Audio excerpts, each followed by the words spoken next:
Hey, we here today. You want to come in?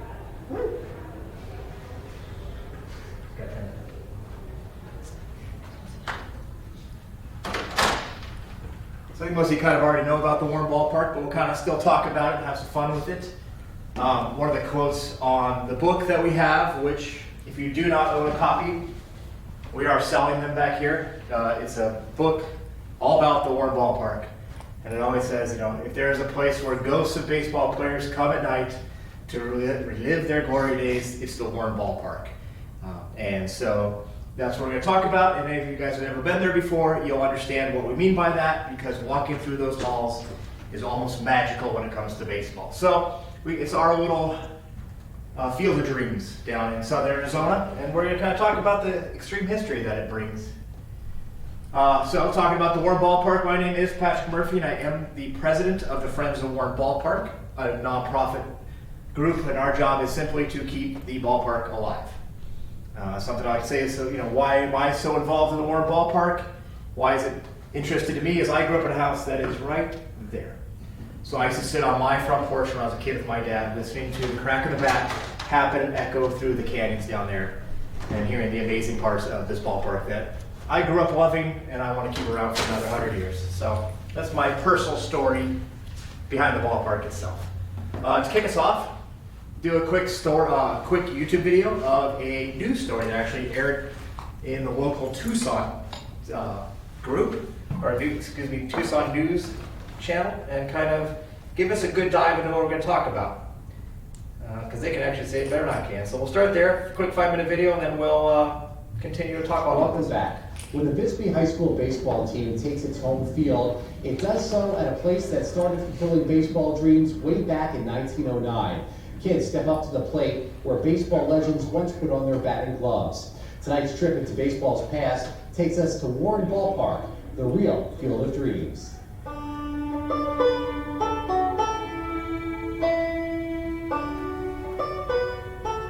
There's a saying, if something is so old, it's older than dirt. But what if the ballpark really is as old as the dirt that graces its baselines? Striker to the line! It's an ideal baseball day. Because this ballpark, Warren Ballpark in Bisbee, Arizona, is the oldest active ballpark in the United States. Today, 106 years after it was built, it's the 6th annual Copper City Classic, an event in which teams play vintage baseball. Today's guest, This is Mickey Mantle. former major leaguer and Twins 21-game winner, And this is James Timothy Mudcat Grant III. and Mudcat Grant made more money singing the blues than he ever did playing Major League Baseball. Dude, you got it. Here, a ticket buys a slice of baseball history. Because sitting in these seats or stepping on this field is like stepping back in time. It's a time capsule. Mike Anderson is an Arizona baseball historian. This ballpark, when one enters it, when one goes into the clubhouse, when one sits in the stands, people tell us that there's a sense that all the baseball is here with us.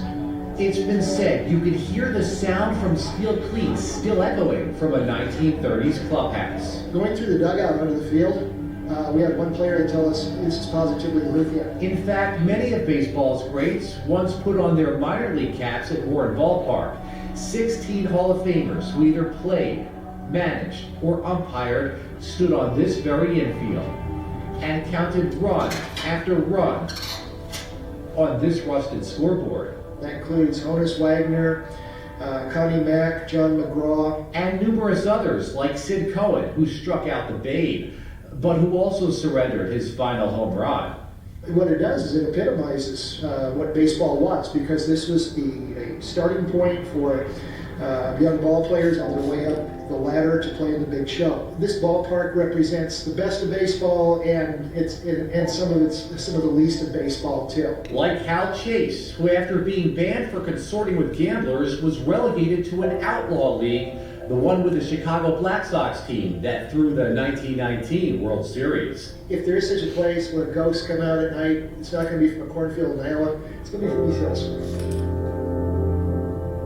The most important historical event to happen here at Warren Ballpark had nothing to do with baseball at all. It was the largest single action taken against organized labor in the United States. A different type of strike took place in 1917 by the Bisbee copper miners. 2,000 workers were rounded up by Sheriff Harry Wheeler and taken to Warren Ballpark. More than half were transported and abandoned to a New Mexico settlement. They were later rescued by the U.S. Army, but were not permitted to return to Bisbee. It was known as the Bisbee deportation. It was an important part of labor history and an important part of the First World War. Since that time, while everything around it has changed, this southern Arizona gem has not. If you look at photos of this part of Bisbee 1, it's exactly the same. Just as today's game and its field resembles those of the turn of the 19th century. And as jubilant fans watch the dirt settle on another glorious day at Warren Ballpark, its history embraces the field, and dreams of seasons to come linger on after the final out is called. 1, 2, 3 strikes are out at the old ball game.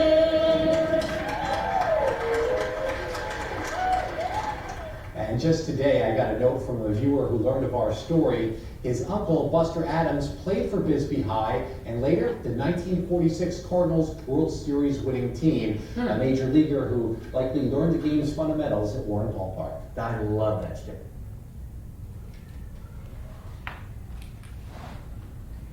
So with that being said, it's hard not to get emotional about baseball.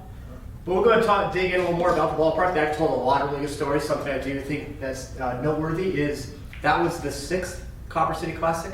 And next month we'll have our 15th. So it's a continually going largest fundraiser we have within the Friends of Warren Ballpark, and just honestly a great time. So, and the other thing too is that scoreboard with the metal plates has now been replaced because of the Friends of Warren Ballpark. We have a brand new scoreboard up there. So, some good stuff. So, talking about, let's go back. Let's go back into the turn of the century when times were rough. Bisbee was simply there only because it was a mining community. It's a small, at the time it was relatively large community of copper mines, huge, gigantic copper mines, rough and tough, not a place for families, not a place that people really want to go unless you want to go make a very hard living, good money. So a lot of people came out here from back east and the Midwest to come out here to work, get a job, people from Canada, you name it. So the mining company, Calumet in Arizona, which actually started in Minnesota, moved out here, and they determined that because it's too rough and tough and too much going on, we need to build almost, they call this a new city. It's now a district of Bisbee called Warren, and it was one of the first master plan communities in the United States. It was called City Beautiful, which I believe there's one more somewhere in Ohio. I believe it's in Cleveland. And so the goal was to create a large area of property just south of the main parts of Bisbee, and be an entertainment district, housing, schools, churches. There's actually a dance hall there. There's a swimming pool, which I'm not sure where it is now. And I found out just earlier this week there was a golf course that didn't have grass, but they put oil on top of dirt to make it a little smooth. So it's kind of creating this huge new community. And what they do is they do plots of properties. You buy a piece of property and you would build a house on it. So there's a lot of awesome craftsman houses not around there. And part of it, for $3,600, they built the Warren Ballpark. It started production in 1907. They ended up completing it in 1909, and the first game was in June 27th, where El Paso came out and played a group of Bisbee baseball players, and Bisbee beat them 8-3.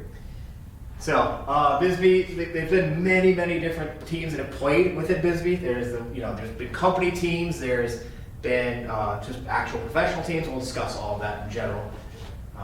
And even people even played at the ballpark before it was even the ballpark. So kind of some fun stuff. So brand new field. Like I said, it was built along a railroad. The railroad bed is still there, but the railroad itself is gone.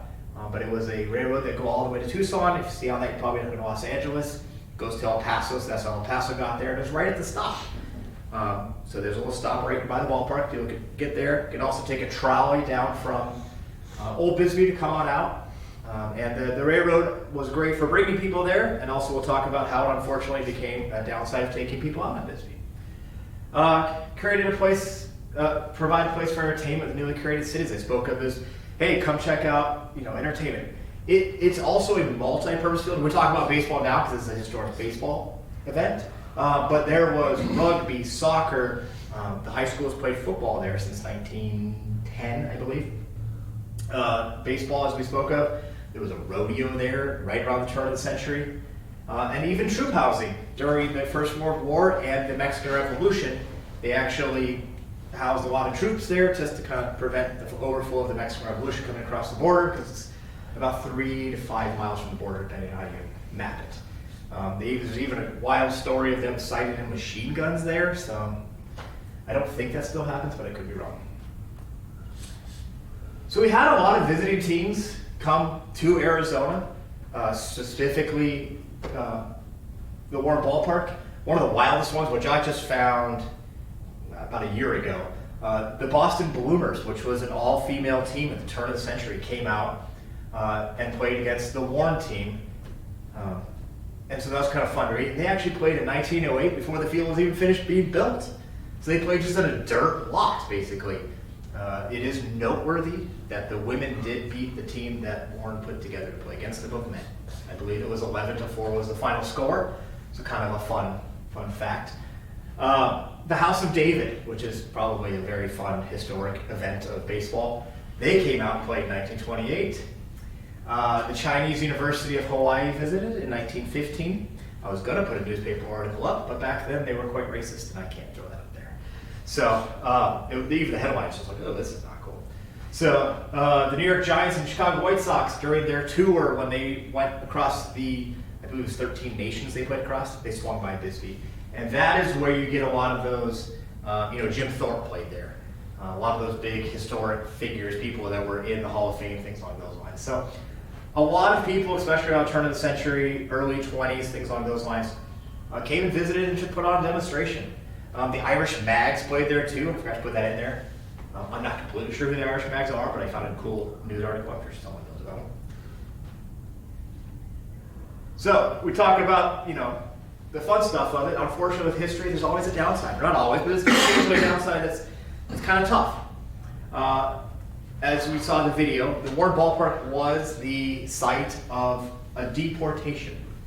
So what simply happened was during the copper mines, the labor union got together and they went on strike because of the conditions. The conditions were very tough, and a very odd way to deal with it was the sheriff actually deputized a whole bunch of mine managers, and they went to people's houses, rounded them up, and brought them down to the Warren Ballpark. There's actually photos of everyone and families just sitting in the ballpark waiting. And what they end up doing, I've heard between 1,200, between 2,000, depending on the way to do it. They put them on cattle cars and shipped them off to Columbus, New Mexico. Columbus, New Mexico is in the middle of absolutely nowhere. There's an army base out there, and the army actually accepted the train and then determined that realized it was a bunch of people just being shipped out to the desert, and they refused to take them. So they ended up backtracking a little bit to the next stop, and they dropped a bunch of people off in the middle of nowhere in southern New Mexico. So not a great history, but a very important aspect that this ballpark was part of. So I always think it's interesting. They were also told never to come back, and in speaking with some of the historians, no one has ever even been able to speak to anybody who was part of the deportation. So I don't know, that history kind of died, if you will. So it's very interesting. But it's kind of part of the good, the bad side of life. Shortly after that, the outlaw leagues. Baseball in Arizona wasn't really super structured. It's still kind of, even is today, kind of the Wild West. So there's a lot of outlaw leagues. There was a copper league, I think it was called. Different outlaw leagues across Arizona. There's actually a team I saw the other day that was called the Porkers, which is kind of funny. And they played between Mexico. Cananea down in Mexico had a team. In fact, there was a guy that played on that team who would make the major leagues. Bisbee, Phoenix, other copper mines, El Paso, New Mexico, all had these rough and tough leagues that come around, and because of that, we got a lot of random players who were kicked out of Major League Baseball. The 1919, the Black Sox, and there was a couple other players that were part of these leagues because they wanted to keep playing but couldn't do it. In 1927, the Outlaw League, that was a copper league for that Bisbee had a team in, was actually disbanded, setting the stage to have minor league baseball come to Bisbee. And we had just that. This was actually done by Kennesaw Mountain. I forget his exact full name. So the commissioner of baseball was part of it. And in 1928, they created a minor league baseball team called the VBBAs, who were there off and on for the most part until 1955 when they moved on. But they were a minor league team playing in the Texas. It started off the Arizona League, and then it became Arizona Texas, and it kind of expanded. Played many games. A lot of big name people actually played on those teams. It's a really kind of fun history. It's also wild. They played every Sunday. They played because it was 6-day working weeks. They only played on Sundays. Fun. That was Class D Arizona State League that I spoke of. From 1928 to 1955, they had the Bs. There were some breakups there because of the Great Depression, and then also World War II had a small break. And in 1955, or 1954, the Bees moved on, and a team called the Bisbee Yanks started. They only played one season, but they were a Yankees minor league team. So kind of a fun history thing. And one of the wildest stories I read was in 1928, when the Bees first started playing this league, all the other owners and managers got together because Bisbee was the only one who allowed parking on the field. So they actually the league had to write a letter to Bisbee saying you cannot have people park on the field anymore. And so the article's hilarious. It says, is it baseball field or a parking lot? So but they used to just, I found some awesome photos of just cars lined along the field. So. In foul territory, I would hope. Yeah, in foul territory, but enough where people were getting injured, running into cars, chasing balls. But it's a Wild West. So speaking about today, Bisbee High School, they own the field right now. They are the owners of the ballpark. We, as the Friends of Warren Ballpark, are basically almost a booster or a historic group for them. It does house one of the oldest high school football rivalries, something I even played in myself. It started in 1908, I believe, is when the first game ever happened. They play against Douglas, a nearby mining community. And it's still a bitter rivalry even today. Play for what's called the Copper Pick. They do play football, baseball. You can see here, this is obviously the baseball setup. There's also a football setup going this way and a soccer setup that they do use. As I spoke of, the Copper City Classic coming up here in April is going to be our 15th annual, and that is our biggest fundraiser by far. And they do have concerts and other events. They have a mariachi festival once a year. They've done a blues festival a couple of times. So there's a lot of different things. There's also, when I was a kid, again, I said I grew up right here on the right field. Foghat played here, if I remember correctly, for one night. Because I remember my parents putting me to bed and then going down to it, but I was able to sleep because it's so damn loud. So, just a wild, weird story. I've never found anything about it since. So, kind of fun. Speaking of our organization, the Friends of Warren Ballpark, we are a nonprofit 501c3, and our job is simply to share the history of the ballpark that we love so much and keep it alive. It's not cheap to keep these ballparks alive. It's not easy because they are old as dirt, literally. And so stuff falls apart, stuff's not set up. The high school team does still play there, so they do require ADA stuff. Built in 1909, there's not a lot of ramps, so there wasn't. There are now.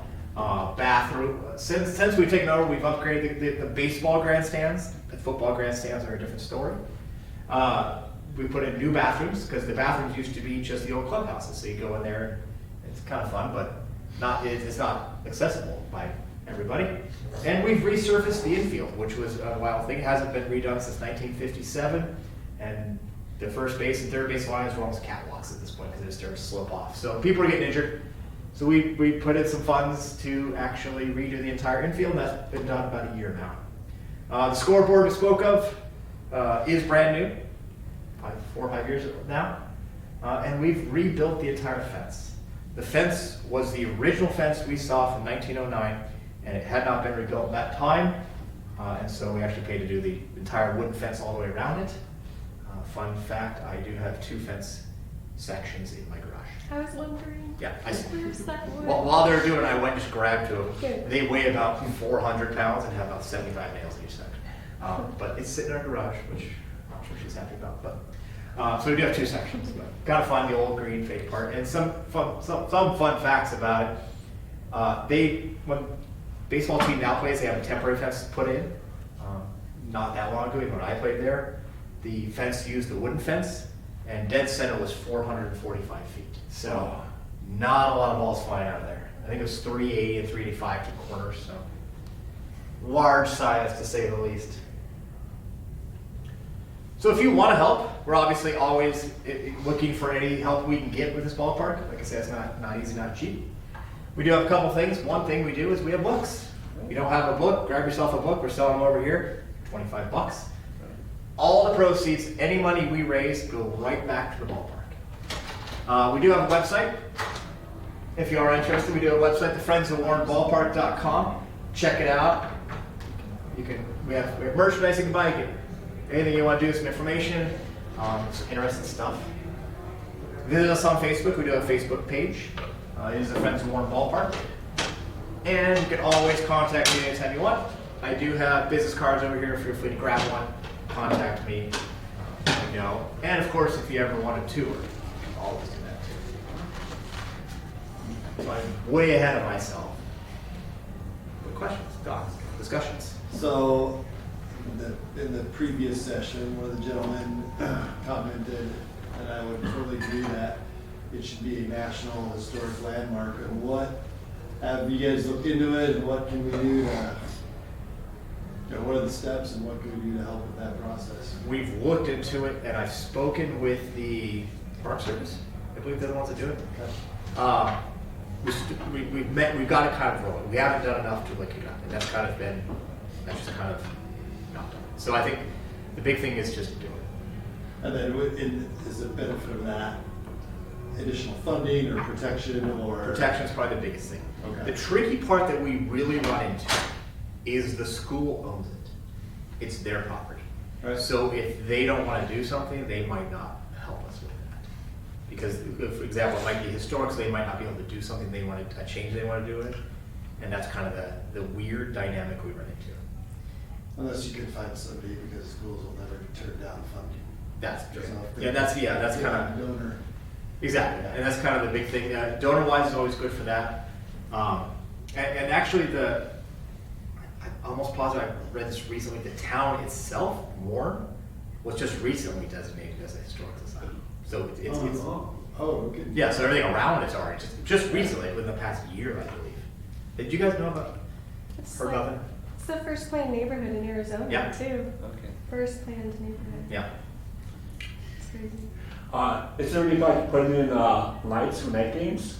Oh, we have lights. Yeah, I'm sorry. I should have actually covered that because they were put in the 50s, I believe. Okay. And that's probably one of the big things that our big projects we talk about is the lights were put in the 50s, and then they were replaced by, in the early 2000s, we had a guy who said he could fix the lights and get new bulbs and everything in it, and he just went up there by himself and just changed each and every one. So that's kind of like, it's kind of nice because the community itself is very helpful, but what we need to do is get more, because they're the lights right now that shine, so the whole town lights up when there's a football game. So we're trying to get ones that actually are a little more appropriate for that area. But that's probably one of our big projects. We have 2 big projects. One is the football bleachers on the other side, kind of the out. Those were built, I believe, in the 50s as well. Old tubing and wood they're just falling apart. So those are probably our 2 big things. So yeah, those have lights. And at night game there is just amazing. And what kind of scoreboard do you have now? You talked about it being upgraded. I do. It's an electronic scoreboard. Okay. The mine company down there, at the time this film started, Freeport McMoran it's called, the actual building right over here. They helped donate most of the money to get that new scoreboard. Okay. It looks kind of historic. It's red and black, but it is an electronic scoreboard, which is Okay. kind of fun. So up to date, not the old Okay. tiles anymore. When I was there, we had a small electronic one too, and I played there. For baseball, the football one is old, Okay. kind of all over the place. So another question I have is, actually never heard of this. I was at a spring training game last week, and there's a guy selling books about Rickwood Field in Alabama as the oldest professional baseball park in the United States. I was like, oh really? Opened in 1910. So what do you say to that one? We've been a lot of talks about this. There's this ongoing dispute of who's the oldest. The tricky part with us is the grandstands they've been redone since the 1909. And so that's where they're like, well, it's not the original grandstands. And so that's kind of where I think Rickwood might have us beat. But the thing we do have, and we know for sure, is we're the oldest continuously used baseball field in the nation. So we have that. And also the original grounds, for sure. But then it just gets kind of muddy, but we'll say occasionally just I asked him, I said, you ever been to Bisbee? I don't really have a whole lot to say. And I think a lot of the tricky part is, and this is something that we don't do the best job of, is getting our name out there. I think a lot of people don't know this. And a lot of people even, especially if you talk to people, even in Phoenix or Tucson, will go to Bisbee, and you go, there's the old Bisbee part, and then there's a road that you gotta keep going on to get down there, and people don't go past It's that. about 3 miles away from Yeah, downtown. exactly. Yeah. And people don't know it exists. And so that's part of something we need to work on more, is getting that name out there. Especially with social media and stuff, people don't know. The movie, gosh, what did it come out probably 6 years ago, the movie that was made in Bisbee about the deportation. Oh, Bisbee 17. Yeah. Yeah. Okay. That did a good job of kind of highlighting the ballpark as well. It did. There was a movie about the deportation? Yeah, it's Oh, called yeah. Bisbee 17. I highly recommend it. It's an entertainment. I think the best way to explain it is they talk about the facts of it, but it's also acting as though it's happening right now. So it's kind of Okay. like it's definitely, it's Is very. it more of an, I've never heard of it, is it like an independent film? Or? Yes. Yeah. It was on PBS at one point. Okay. We saw it in the theater here in Phoenix. Oh, they, okay, yeah. So yeah, we looked it up. It's on Amazon Prime. You can rent it for $2.99. Okay. I looked it up yesterday, right? Yeah, yesterday. Yeah. It's really good. It's actually, a lot of people from Bisbee are in it, which is hilarious. Yep. So it does a good job of talking about just the wildness of that. Okay. Yeah, they do show the ballpark, and yeah, to your point, really kind of get the name out there. We have a lot of people, especially nowadays. There's a lot of focus on baseball, historic travel, and like tourism, going to see these places that people never knew existed. So we get a lot of people occasionally get a person, hey, I'm going to Bisbee for 2 days, can I swing by and check out the ballpark? Up until recently, we did tours. Mike Anderson is a guy he was a historian for this, he wrote the book. He knows everything. Like, you can sit with him for 5 hours and still learn more. He knows everything there's about the ballpark. But he would give people personal tours. He'd meet him up in Old Bisbee at the Mine Museum and say, hey, there's a ballpark down there, you can go and check it out. And he'd take him. Recently, within the past 6-8 months, the school changed the locks on us and won't let us in without asking for permission first. So I get it. we've kind of had this weird back and forth relationship with the school. Plus it's very political. Hey, the school board this year is this. Next year might be a whole other thing. So they've kind of given us free reign for the past 20 years, and now it's like, hold on. So we're exploring all these different opportunities And I used to work in the school in Phoenix, so I get how you have to be careful with liability and stuff like that. Yeah. But when I was there, we played at the Huzzah over Christmas, and the grounds guy is the custodian for the school, and he's a Nice. super good dude. I mean, Oh, yeah, you there's- know him yeah. obviously. Oh, yeah. Yeah. For all our Carp City Classics, they just send out 2 custodians that do the whole thing for years, and this year they're like, hey, you have to pay for the custodians. Like, we've never done that before, which is fine. I'm like, it's so and I don't fault them at all. I completely understand check this out. But so it's added another level. So we have aspects like now we have to get insurance and do these different things that we've never had to do before. So it's just adding different levels, but it's good. It's fun. Yeah. Can you talk more about the format and the logistics of the Copper City Classic that you have in April? Yeah, I think absolutely. it'd be fun to visit, you know, for in Illinois. It's a big thing. So we do vintage baseball, 1860s rules. Okay. Bring in teams from Arizona. So obviously we have a Bisbee team, Phoenix teams, things along those lines. We also historically have brought in 2 teams one from California, a mixed match from California, and a mixed match from Colorado. Okay. That kind of complete the whole group. What we usually do is, because we have it's only one field, we have quite a few teams, is we'll have games start at like 10 in the morning and they go till almost 7 at night. So we have a full day of just baseball showing off. Some of the video shows some of that goes on. We, as a Friends of War Ballpark, we do charge for admission, just $10 to get in. So it is our biggest fundraiser by far. We raise almost probably 90% of our funds are because of that event. Okay. It's well visited, I'll say. We have people. I spoke to someone from Manitoba yesterday. Canada? Trying to get tickets. So it's that. Wow. It's people. We bring in a lot of people. I mean, there's probably Saturdays probably close to about 200 people have gone to the game, give or take. So it fills up. We get some good donations. One of the Tombstone Beer Company, the owner of that, his mother's on our board, and he actually just gives us beer to sell, and whatever we don't sell, we give back to him. Okay. And so we keep all the proceeds. So stuff like that really help us just really fundraise. So it's plus the school themselves has a group that does concessions. So the school, that group, I think it's the robotics group or the travel club, one of them. They'll keep all the concession funds. We'll keep all of the sales and things along those lines. Okay. It's a big celebration of the ballpark too. We try to see. Over years, we've celebrated people who have played there, have gone on and done different things. Like, hey, this person was this. I think the guy earlier was a Buffalo Soldier. Talking about that, we've had a lot of Buffalo Soldier troops that have played there. We brought in, and this year, actually, the Buffalo Soldier group is going to come out and demonstrate games they used to play and things along those lines. So, historic aspects. So,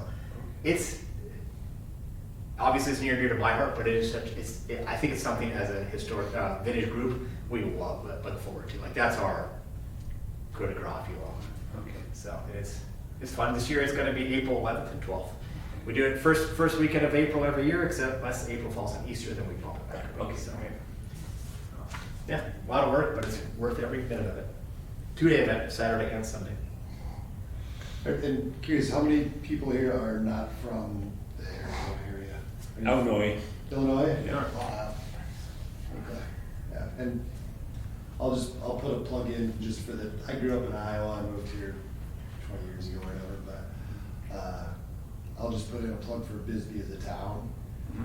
Definitely spend a few days there. It's a super, super cool town. A lot of very cool history. This is kind of one of the cornerstones of it, in my opinion. And one of the reasons I joined the league this year is just so I can play in that ballpark. Yeah, that's Well, I'll never have another chance to ask this, so I may as well do it now. Did Curb Your Enthusiasm film in Bisbee back in like 2008, 2009, 22? Because there was a storyline that involved Bisbee. I don't know if they actually filmed it here or not. I don't know. Okay. I never heard that. I'll have to look. Do you know the show? I know the show. Okay. I don't know the scenario, but yeah. Okay. I know they filmed a lot of different things in Bisbee. There was a Stephen King movie. Stephen King movie when I was a kid they were filming there. It had William Shatner and someone else did it all around town. Okay. Some parts of Tombstone were filmed there. Sure. Young Guns 2 was filmed Okay. there. Never know that. Actually, there's a scene where Kiefer Sutherland's teaching class, and a bunch of my friends are in that class. Cool. So kind of a fun. But yeah, Bisbee itself is, the way I like to kind of explain it is, to get down there you have to drive through Tombstone, which Tombstone is obviously, we all know that, but Tombstone to me is very it's all about tourism. Bisbee is very tourism, but a lot of people, it's just history stayed, nothing's changed, and so it's a very unique place, very, very interesting aspect of history that you would never even realize. It's just a couple miles from the U.S. border, and the town itself, the older part is on a very steep grades to these little tiny houses all over the place, stairs like crazy.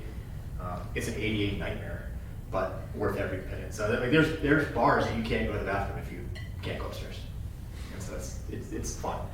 Like I said, I grew up just outside of the ballpark, just outside of right field. So it's just kind of cool town. Yeah, worth a trip if you ever get a chance. About 3 hours from here, give or take. Just southeast. What's that? How fast you driving? Don't go 3 hours. Depends on traffic. There's always traffic, so it's 4 hours. True. Yeah. Once you get out of Phoenix, it's fine. Yeah, it's pretty interesting little town. So yeah, well worth it. Especially if you come from Illinois, because there's a lot of Midwesterners obviously moved out there to do all of that. But over here, yeah. Yeah, unless everybody has anything else, that was kind of my spiel. Okay. Well, thank you. Yeah, definitely appreciate all of you. You have the books for sale tonight at the. I won't tonight. Oh, I'm just here for this, and I gotta go. Oh, okay. I'm a hit and miss